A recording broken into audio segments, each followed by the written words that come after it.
Premier League team of the season. The Premier League season is almost over. Will Arsenal or Man City lift the trophy? Hopefully Arsenal. But today we're going to be giving our best 11 of the whole season. The team of the season, as you may say. It is just me and Ryan today. And we're going to talk to each other about the players that we have picked. And we're going to build a 4-3-3 formation of our best 11. Starting off with goalkeeper then, Ryan. Who have you put in goal?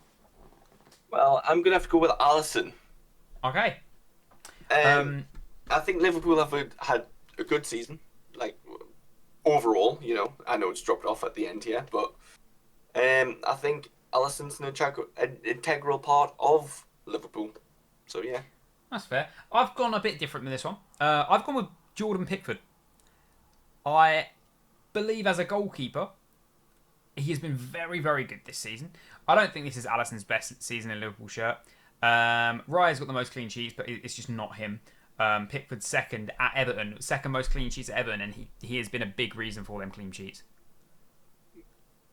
Yeah, I can't argue Pickford. He was up there with my choices. I want to say Pickford above Alisson because I don't think this is Alisson's best season ever. You know what? I can't make a strong enough argument against it. So we'll go. Pickford is going to be our goalkeeper. We'll then move on to right back. Who are you going with then? I went with Ben White. Yeah, so have I. I'll let you talk about him for a second, then I'll chime in. I think he's a strong right back. I think he's been the most influential player in that spot in the league, and yeah, I think he has a good partnership with Saka. Yeah, I mean, put it this way: you've got obviously a lot of good other players that can play there. Reece James can play there. Isn't fit ever to get in this team. Trent Alexander-Arnold, another player, does get a bit injury prone and has his moments. Defensively, though, not a good defender. Ben White, defensively, has been sound. Attacking going forward, he has something there. It's not Trent level, obviously, but there's something there. I do think he's the best right back in the league this season, and I actually don't think it's close this season. I do think he kind of walks it. Centre backs, then. I'll go first with the right centre back, Saliba. Went John Stones. Is Saliba one of your options? No. Okay. I can't. I can't let you put John Stones in ahead of Saliba. I think John Stones has been out by far the best centre back. I think I do realise I think he's played right back quite a bit during the season, but I think as a man who can step up in the midfield and that Man City team, it's pretty sexy. Before we fully choose our centre backs, because I honestly thought Saliba was going to be nailed in this team as well. Who is your other centre back? Gabriel. Okay, my other centre back is That's Gabriel. a lie. It's Van Dijk. Fuck Gabriel. My other centre back is Gabriel. But Gabriel was very close to mine. All I'm going to say is Arsenal have conceded the least goals in this season by quite a bit. Arsenal have the most clean sheets in the league by quite a bit. A large part of that is Gabriel and Saliba. I think if you look at Liverpool's defence... The only other player I can willingly put in there is Van Dijk, but yeah, if you look at Liverpool's I physically defence, can't put him ahead of either of them. Van Dijk has been probably the main man in Liverpool's defence this season. He's found a lot of his form from 2 seasons ago, where he was by far one of the best players in the world, never mind the league. I think Van Dijk might have been the best centre back in the league this season. I think on that left centre back. Right, put it this way: I'll let you have one of yours, but I have to have one of mine. Well, I think it's going to be Van Dijk and Gabriel. Right, we'll put VVD in. I don't agree with it, but I do say Gabriel has been a better centre back than Saliba this season. Saliba just has great PR. And don't get me wrong, Saliba's a better player and will be a better player throughout his career, but Gabriel has been very, very good this season. Slipped off a little bit towards the end, but yeah. Left back. Who you got? Udogie as well. I think the left back position is one of the weakest in the team. Yeah, the left backs this season have been pretty poor overall. A lot of injuries there as well. I just can't even think of anyone who... Yeah, honestly, don't get me wrong, he was great. He's been great for Spurs. Obviously got injured now, out for the rest of the season, could be out for a while longer. But he's had a good start, and he's been one of the better left backs in the league. And it is a weaker position. That doesn't mean he's a shit player, but I also don't think he's great. CDM, or one, we'll go with the first midfielder then. Your most defensive midfielder. Who have you put? The issue with my team is that I've got two very defensive midfielders in it. Go with your like CDM. Oof. That is a tough call between the two of them. Okay, pick one. I'm going to go with Douglas Luiz. Okay, I've gone Declan Rice. Yep, Declan Rice is also in my team, but I think Douglas Luiz is slightly more defensive. And can I say, the other option, I actually didn't have Rice at first. I crossed out Rodri. Despite the injury. I looked at Rodri and... yeah. And... I couldn't have 3 DMs in my team. Yeah, okay, that's fair. I'm going to stick Rice in the team for now. And we'll talk about the other two. So give me your other two midfielders quickly. So you got Douglas Luiz. So I've got Douglas Luiz, Rice, and Palmer. And Palmer. Okay, so my midfield three, I had Rice, Ødegaard, and Palmer. Martin Ødegaard for me is player of the year.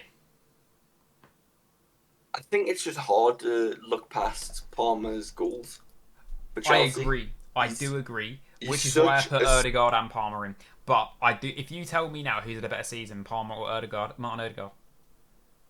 It's one of them things. I think Palmer's at the same time penalties. you've got to look who was like most vital for the team, and like team of the season kind of like has that in it.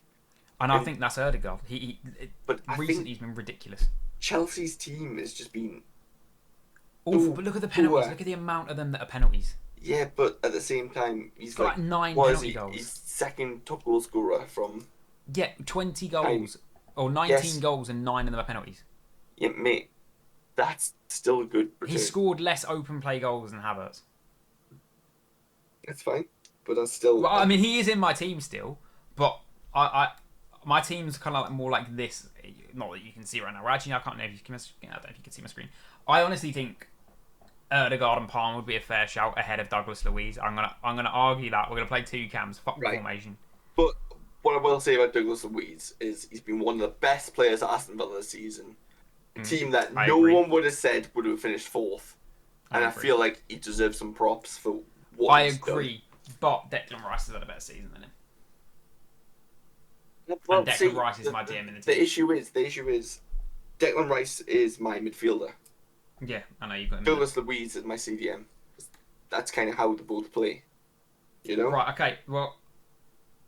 So this is a tough one. The only way past I can see this is if we went Luiz, Rice and Ødegaard. But then I feel like we're missing out on Palmer. I think it would be a travesty to miss out on Palmer. I think early you said as well, in the previous video we did, that Martin Ødegaard has been the best attacking midfielder in the league. You said them words. I did. and right, this is our attacking midfielder spot. That is true, but at the same time, yes, I think Ødegaard has been such a great player. I can't not put Ødegaard in this players team. in the season, and if you recall what I said, is there's 2 players very close to him. Yes, one of them players was Palmer, and was the other one Kevin De Bruyne. Maybe, who knows? Probably. I'm trying not to throw up right now. I feel like I'm about to throw up. You know what? Mad one. You know what? I just can't not have Ødegaard in the team. He is the best. He's the best attacking midfielder in the league. Yeah, I'll agree with that. Do you know what? Put him in. For you guys, if you are watching, Ryan is trying not to be sick because he's had a bit of alcohol. So we're gonna give him a minute.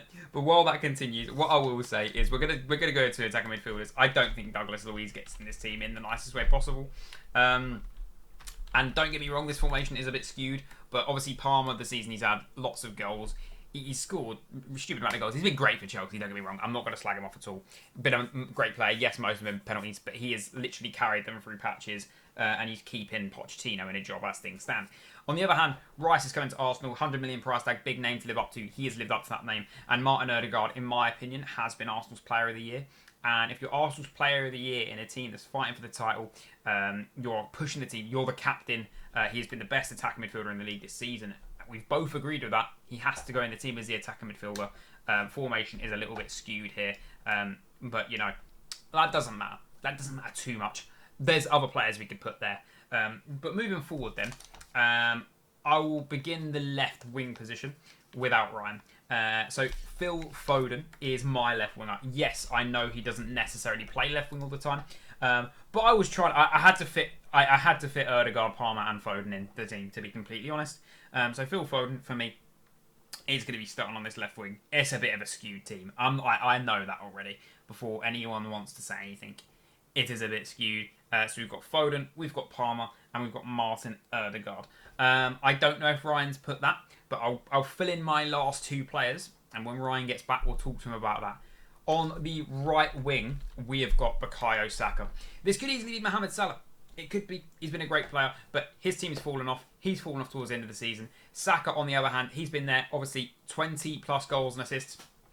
No player in the top 5 leagues has got more goals and more assists than Saka overall. And what I mean by that is if you've got 15 goals, no player who has scored more than 15 has more assists than Saka. If he's got, let's say, 14 assists, no player that has more than 14 assists has more goals than Saka. That is what I mean by that, which I think is a pretty impressive stat. And he's the benchmark now. Every time a player is compared to anyone, it is compared to Saka. And yes, there is some Arsenal bias from me, 100%. But I think they all have Odegaard, Rice, Saka, Gabriel, Saliba, who's not even in this team, White, all have fair shouts. We're fighting for the league against Manchester City. And what is kind of mad is currently only one Manchester City player has made it into this team. I think Rodri could have been in it fairly, to be fair. If he'd have argued Rodri or Rice, I'd have put Rodri in, but I'm going to take Rice because he's not here, I can say that. Anyway, last but not least, obviously Erling Haaland has scored the most goals in the league, but we are not putting him in because he's a robot and he's going to score the most at Manchester City. We're going to put Ollie Watkins up front. Ollie Watkins has been great this season, obviously top of the assist pile, second or third in the goal tally at the moment. He's had an unbelievable season, to be completely honest. In my opinion, been the best striker in the league because of what he's done. He creates, he scores, and who would have thought that Ollie Watkins would have been that player this season? Not me. I thought Odegaard would have I thought Haaland would have walked away with it again. Been the best player in the league by a long stretch, as you know, well, not even best player in the league, sorry. Been the best goal scorer in the league by a long stretch. Walked away. There would have been no if, buts, and maybes as to who it was. Trying to break his goal record again was what you thought would have happened. Second season in the Prem, settled a bit more. Maybe could have scored more goals, but no, they've struggled more. Obviously, Kevin De Bruyne being out for a large chunk of the season didn't help with that, as in my opinion, he's Manchester City's best player and honestly could be one of them players that go down in the history of one of the best players to have never won a Ballon d'Or. But that is my team. So just go through my full team. I had Pickford, Ben White, Gabriel, Saliba, Udogie, Rice, Odegaard, Palmer, Saka, Watkins and Foden. That was the full team that we had in there in the end. Obviously, we're yet to hear from Ryan's front three, so when he's back, we'll add that in. Okay, Ryan is back now. So, who is your right winger, Ryan? I have Saka. Saka. Okay, both in agreement with Saka there. We won't say too much about that because I kind of covered Saka's season. On your left wing position? Phil Foden. Phil Foden as well. Again, probably the same as me. Doesn't necessarily play there all the time. Yeah, it's just but we hard to fit him had to get him in the team with, in my opinion, Palmer and other players. Odegaard. And your striker? Erling Haaland.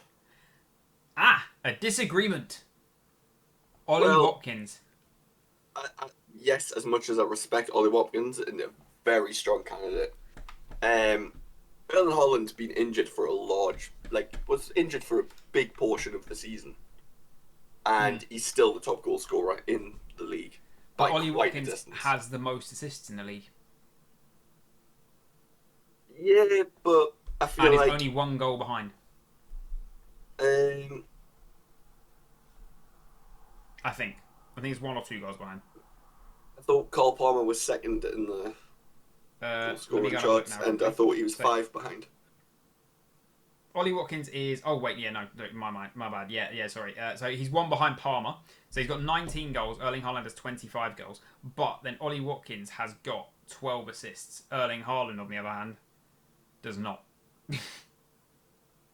Erling See- Haaland doesn't even have like 4 assists. No, he does. He has 5 assists. I see So- what you're saying. It's like very near level. Goal involvement, Watkins probably has slightly better. But I think with Erling Haaland's injury put in that, where he's played a lot less games than Watkins, I think it's very hard to look past him in that respect. So Erling Haaland this season has played 28 games and scored 25 goals. Ollie Watkins has played 34 games. So, yeah, he's played, 6 more matches? 6 more matches and only, 3 goal involvements more? It's a lot more than 3 goal involvements more. Erling Haaland's got 29 goal involvements. Ollie Watkins has got 29, 30, 31, 32, 33. Oh, wait, yeah, maybe. Yeah. I mean... I'm the pissed one here, and... Yeah, no, sorry, that's my bad. But I just genuinely believe that Ollie Watkins deserves it as a player over Haaland. That's my argument. What are your thoughts? Give me a good argument, I'll put Haaland in. I think Haaland's played much less games and is only a few goal involvements behind. I think he's one of the reasons that he is in the position they're in. Right, go on then. We'll put Haaland in. So that is the final team that we have agreed on. Pickford, VVD, White, Adogi, Rice, Ødegaard, Palmer, Saka, Foden and Haaland. Defensively, we're going to struggle as we have one defensive-minded midfielder. Although I do think Ødegaard could drop a little bit deeper in this. Kind of play floating off Saka, have Palmer playing Only there. had Douglas Luiz in, Could work. But yeah, that is the team sheet we have gone with, guys. Obviously, we could have built one more for actually playing a game, but that is just the start 11. This isn't ever going to play a game, and we haven't done it built like that. If you have enjoyed this video, please do leave a like, smash that thumbs up button, subscribe if you're new, and remember, it is still 0-0.